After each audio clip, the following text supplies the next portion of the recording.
Bon, ben, bonjour tout le monde. Ça fait un petit bout de temps qu'on n'avait pas fait de vidéo. C'est vrai que c'est dans haute saison, là. Le téléphone ne Ouais. dérugit pas, Ouais, on est plus lent sur les vidéos, puis les réponses au téléphone, puis ouais, un peu de tout, ouais, c'est ça.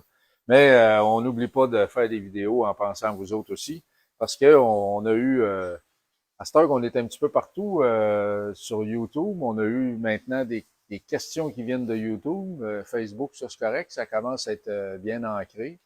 On a même entendu parler des capsules qu'on fait de Passion Auto-Rétro, fait que ça nous garde en vie pour pas oublier les vidéos. J'oublie-tu quelque chose? non. C'est bon. Il faut s'abonner. Ouais. Facebook, nous suivre sur Ouais, TV Hebdo, la patente. YouTube. Ouais, Ouais. c'est plus récent, plus ajusté. OK. Fait qu'on a ici faut suivre, un carburateur de une Packard. belle Packard 1930. Ouais. Une très belle voiture, Ouais, la voiture est pratiquement une superbe. voiture de musée, Ouais. très bon état, Ouais. Ouais. mais Mais c'est ça. Il y a des petites affaires agaçantes dessus. Puis là, on va en prendre soin. Le titre du vidéo, c'est que c'est plus long que prévu. C'est ça que tu as écrit, je pense, hein? Je sais plus pourquoi c'est plus long que prévu. Enfin bref. C'est que des fois, on se ramasse avec des surprises qu'on peut pas voir juste en regardant la couleur et la carrosserie de la voiture. Ce carbu-là, on s'est vite rendu compte en essayant de faire la mise en route de l'auto que lui, il y a une petite, il y a pas une petite, mais il y a une grosse pompe d'accélération mécanique qui ne fonctionnait pas. mais quand on parle de mise en route, le véhicule fonctionnait déjà, mais fonctionnait. Ben, il était difficile à partir, puis il y avait peu de puissance aussi. On s'est rendu compte qu'il marchait sur 6 cylindres au lieu de 8. Bon. C'est-tu le genre de symptôme qu'on a avec des voitures qui roulent pas assez, un peu comme on disait tantôt, des voitures de musée? Ouais. Est-ce qu'il faut quand même avoir faut-tu faire attention quand on achète des véhicules de même, ou est-ce que faut penser que c'est un véhicule de musée, il est parfait, je tourne la clé puis je m'en vais avec, Ouais, mais ou il y a des surprises? ça, c'est la croyance populaire. Non, mais lui, on l'avait essayé, cette voiture-là, il y a 2 ans. 2 ans, je pense. Un an ou deux, ouais. 1 an ou 2. Puis le moteur tournait relativement bien, avec un beau son, mais il n'y avait pas beaucoup de puissance. Là, maintenant, il est à l'atelier pour ça. Puis on l'a mis en route ici, très difficilement en passant, et on s'est rendu compte qu'il marchait sur 6 cylindres. On a fait venir des bougies neuves. Maintenant, il fonctionne sur ses 8 cylindres, mais très, très, très difficile à partir. Pour le partir, il faut enlever les bougies, mettre de l'essence dans la chambre de combustion Il est et de pas, le mettre en route. il est pas au niveau de ce que ça devrait être, Qu'est-ce que ça devrait surtout être? une Packard comme ça, c'est Ouais, assez ouais, ouais. prestigieux, ça a une élégance incroyable, là. C'est une très très belle voiture, donc Ouais. faut avoir la performance, façon de parler, faut avoir la performance qu'elle mérite. Qu'elle mérite, c'est ça. Bon, ben, si on n'a pas de pompe d'accélération, je fais un petit résumé. La plupart des carburateurs ont une pompe d'accélération. Ça permet d'injecter de l'essence avant de partir le véhicule quand on donne un coup de pédale. Donc, c'est comme si manuellement, avec le pied, manuellement avec le pied, en tout cas, on démêlera ça plus tard. Okay. On injecte de l'essence dans le tubuleux d'admission, ça met en route plus facilement. Mais la pompe d'accélération, son rôle surtout, c'est de faire le pont entre le ralenti et l'accélération. Sinon, il y aurait un creux. Parfois, le moteur s'éteindrait. Ou bien, il y aurait un creux, puis après ça, le moteur partirait. Puis ça, on veut pas ça. La pompe d'accélération permet ça. Parce que lui, certaines coïncidences, le seul moyen qu'on a réussi à bien la partir, c'est quand on a changé bougie, Ouais. on a mis bougie, on a mis de l'essence dans chacun des cylindres. Ouais. Donc, entre guillemets, on l'a primé, on a déjà donné un peu d'essence, on a mis des bougies dedans. Ça l'a réveillé pratiquement instantanément. Mais, si par exemple, tu vas reconduire bel moment après la fête des mères, ouais. Puis que tu as hâte d'aller la reconduire, ça fait long un peu d'enlever ouais. les 8 bougies, mettre du liquide, de l'essence dedans, puis elle attend dans l'auto, puis enfin. Il n'y avait pas des vieilles Cadillac 26 avec des V8 flathead qui avaient des petits, des petites copes qu'on mettait l'essence dedans pour... ouais, c'est fou, pareil. Bon, ben là, on revient à nos moutons. Elle, la pompe d'accélération, on voit qu'elle a un trou qui permet d'injecter l'essence par ici. Puis lui, ben c'est un modèle à aspiration ascendante, updraft en français. Ben, le jet d'essence est projeté vers le haut, et puis c'est comme si on mettait de l'essence dans la chambre à combustion. Ça fonctionnait pas du tout, ce qui rendait la mise en route extrêmement difficile. Tu as parlé de véhicules de musée. Oui, il y a l'allure d'un véhicule de musée, sauf que, je sais pas si Camério, tu vois bien, là. Ça se trouve être une petite pièce de la pompe d'accélération. C'est ni plus ni moins qu'un clapet anti-retour. Là, on le voit bien bouger ici. Le petit clapet, on le voit bouger. Mais quand j'ai démonté le carbu tantôt, il était figé, à tel point que je me demandais s'il fallait pas le chauffer pour le faire bouger. Figé fermé. parce que ça roule pas assez. Puis Parce figé que ça roule pas assez. parce qu'il y a eu de l'essence qui a dégradé avec le temps. C'est ça. Puis là, oui, on voit ici des résidus. On va devoir tout nettoyer ça. Mais on peut-tu faire une parenthèse aussi pour regarder? Moi, c'est ça qui me fascine. Regardez juste le morceau, là. C'est tout en brasse, là. C'est pas comme des véhicules modernes où c'est tout en plastique ou une imprimante 3D, là. Faut quand même donner à César ce qui appartient à César, là.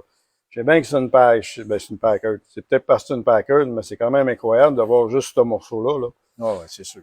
Fait que si quelqu'un prenait le temps de le polir, ce serait incroyable d'avoir un beau gros morceau de même sur le moteur, là. Oui, c'est sûr. Ferme la parenthèse. Fermeture de la parenthèse, c'était très intéressant. Mais aussi, la même Packard, on a vidangé l'essence parce qu'il y avait des drôles d'odeurs. Même si je sais que de l'essence fraîche a été mis dedans, je vais vous laisser regarder ce qu'on a trouvé dans le fond du réservoir. Je sais pas si tu vois bien, là, mais ça représente un peu ce qu'on a trouvé dans le fond du réservoir. Puis, je vous laisse deviner. C'est la même couleur que... c'est l'essence qu'on a trouvée dans le carburateur, avait la même couleur. Fait que ça explique pourquoi c'est tout gommé. Mais en plus, on n'est pas les premiers à ouvrir ce carbu.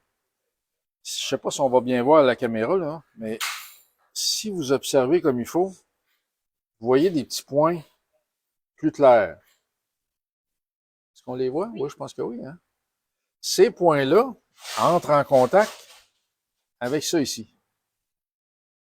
Ça aussi, on le voit bien. Mais là, on a un fichu de problème. C'est quand lui vient ici, l'essence est supposée passer par là lorsqu'elle est aspirée pour aller être projetée à l'intérieur du moteur par là. Juste par là. Et juste par là. Merci. Regardez, il n'y a pas de joint. Fait que l'essence peut se faufiler par là, dans un sens comme dans l'autre, et le clapet anti-retour fonctionne pas. Fait que pourquoi c'est plus long que prévu des fois? C'est parce qu'on essaye, en tout cas, c'est sûr qu'on est des humains, on peut se tromper, on fait des erreurs, la question n'est pas là. Mais on essaye de tout voir, on essaye de tout regarder pour pas qu'on démonte ça 4 fois, puis 5 fois, puis... pas, dans le fond, faut pas présumer que c'est bon, faut pas présumer que c'est parfait. De rien du tout. Faut pratiquement présumer que c'est le pire. Faut re-questionner pratiquement toutes les composants. Exactement. C'est ça. Fait que pourquoi c'est plus long que prévu? Ben, ça donne ça. On a-tu fini de la Packard? On parlait de la midget? On peut parler de la midget, là. Il faut pas oublier ça aussi. Bon, on a une belle petite midget. Je me rappelle plus l'année exactement. En tout cas, ça importe un peu pour l'année. MG, là. MGB. Non, une midget. MG midget. C'est long comme le coffre d'outils, à peu près, là. Ouais. Ben, il a été modifié avec des carburateurs de moto. On prend pas de véhicule modifié, sauf qu'on est amateur de moto en même temps. On s'est dit, OK. Ouais. OK. Ma blonde aussi, ça compte-tu? Ouais. Oui. OK. Bon, ben, ça, c'est le collecteur d'admission qui a été fabriqué sur mesure pour les carburateurs de Honda 750. Comme ça. Bouge pas, comme ça. C'est ça. Avec les collets, là. Avec les collets en caoutchouc. C'est ça. Qui viennent faire le joint entre... Et voilà. Comme ça. Camério, t'es-tu pas pire? Tu vois-tu? Bon, super. Le véhicule est arrivé ici avec un ralenti bruyant puis un ralenti irrégulier. Après des tests comme on sait faire, on s'est aperçu que, puis là on vient de finir le travail, on l'a peinturé en noir partout ici, pour vérifier la droiture ou l'égalité ou le niveau, ou enfin bref, choisis le mot que tu veux. Ici et là, ici et toute cette partie-là, de même qu'ici, ça ne touchait pas aux joints. Ça veut dire que le moteur respirait de l'air extérieur sans avoir été calculé par le carburateur ou les carburateurs. Faut pas s'attendre à... Donc, la personne qui a remonté ça, il a remonté ça, puis il l'a pas machiné de façon qu'il soit complètement non parallèle. Non, c'est ça. Exactement. Il n'a pas rien vérifié. Il a fait souder, il a installé ça là, puis en plus, je vous laisse... Puis en plus, venez voir ça.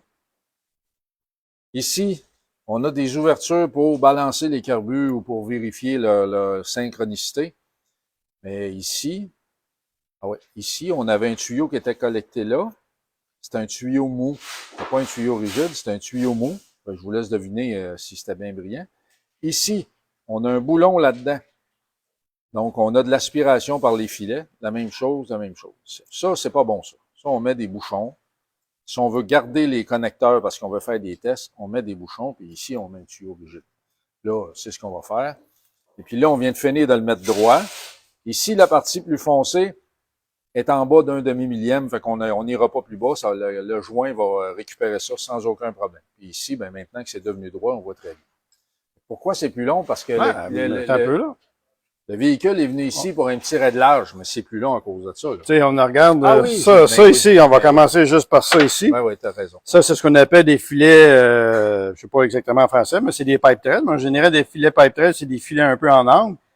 Et pour que le bouchon soit vissé si creux, ça veut dire que les filets ont probablement été mal faits. Ouais, trop profond. On comprend même pas pourquoi ils ont mis des bouchons là. Fait qu'il faut vérifier si une infiltration d'air par les filets.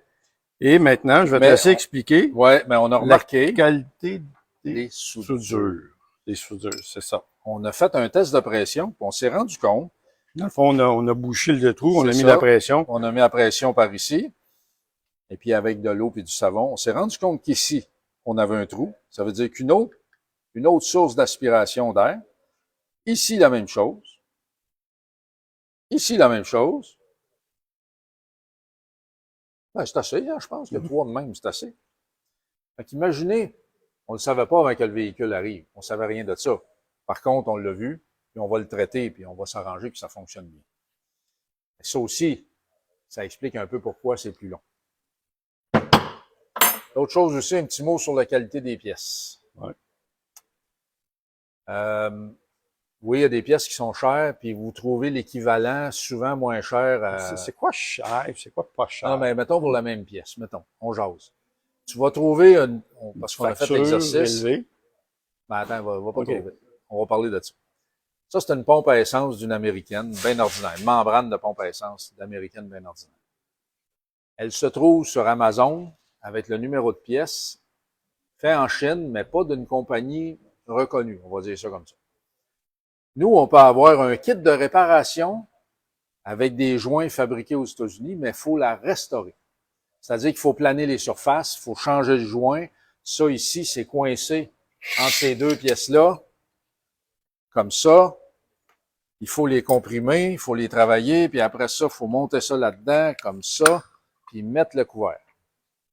Mettre le couvert là-dessus.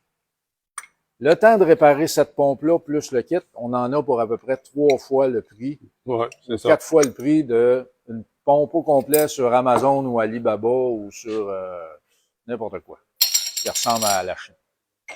Mais celle-là, si je laisse Camério s'approcher, j'aimerais ça vous laisser deviner quel âge a cette pompe. Évidemment, là, si on en parle, c'est parce qu'il y a de quoi s'étonner. C'est ça. Juste à regarder Ouais. la qualité du métal, on voit que c'est pas vieux. C'est pas vieux, là. Cette pompe a environ 300 000, puis pas tout à fait une année. C'est vrai de payer moins cher ou d'essayer de trouver d'avoir une plus petite facture d'achat. D'avoir une plus petite facture d'achat, je veux bien.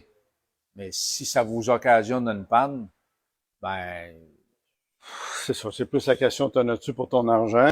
C'est quoi? Il y a quand même, ça coûte de l'argent à faire des économies. Ouais, on dit pas de pas acheter des pièces pas chères, mais il faut juste avoir la constance. De la qualité, ouais. Puis là, jusqu'à date, c'est ça. La constance. Si tu payes le morceau pas cher, attends-toi peut-être à avoir peut-être des problèmes. C'est chanceux, ça marche bien, mais tant mieux. Oui, non, c'est tant mieux, c'est sûr. Parce qu'il y en a des pièces qu'on a eues, 20 ou même essayées, qui étaient vraiment pas chères et qui fonctionnent numéro 1. Mais il y en a pas beaucoup. Mais c'est pas tout ça. C'est que ça, c'est acheté sur Internet. Après ça, essaye d'avoir la garantie Internet pour le fun. La garantie Facebook ou la garantie YouTube, là. Ça, cette pièce-là qui a été payée vraiment pas cher, ils vont-tu réclamer notre temps pour le diagnostic puis le remplacement de l'autre pompe? Je pense pas. Il y a où l'économie, finalement? Fait que, pourquoi c'est long des fois, plus longtemps que prévu? Ben, c'est pour toutes ces petites raisons-là. Avais-tu quelque chose à rajouter, toi? Non, c'est bon. On Ouais. arrête ça là? Ouais. OK. N'oubliez pas de nous liker As-tu- sur YouTube. Tu as des questions? Non, pas de questions, mais peut-être d'aviser les gens qu'on est fermé lundi. Ouais, lundi, puis le lundi le 24 et lundi le Ouais, 1er. lundi 24 premier. Parfait. C'est bon. Ensuite, n'oubliez pas de nous liker sur Facebook, sur YouTube aussi. On met régulièrement nos vidéos qu'on fait ici sur YouTube. On va faire l'enregistrement bientôt de 13 capsules pour Passion Auto Rétro, comme on a fait l'année passée. Vous pouvez trouver les émissions de Passion Auto Rétro sur YouTube aussi. Enfin bref, on est relativement À la actifs. Macana, Benoît Charest. Ben oui, c'est vrai. C'est vrai. Un peu de radio avec eux. Pour de ça, ça va bien. Fait que, on vous laisse là-dessus. Et puis, si vous avez des questions, gênez-vous pas, on va y répondre un peu plus tard.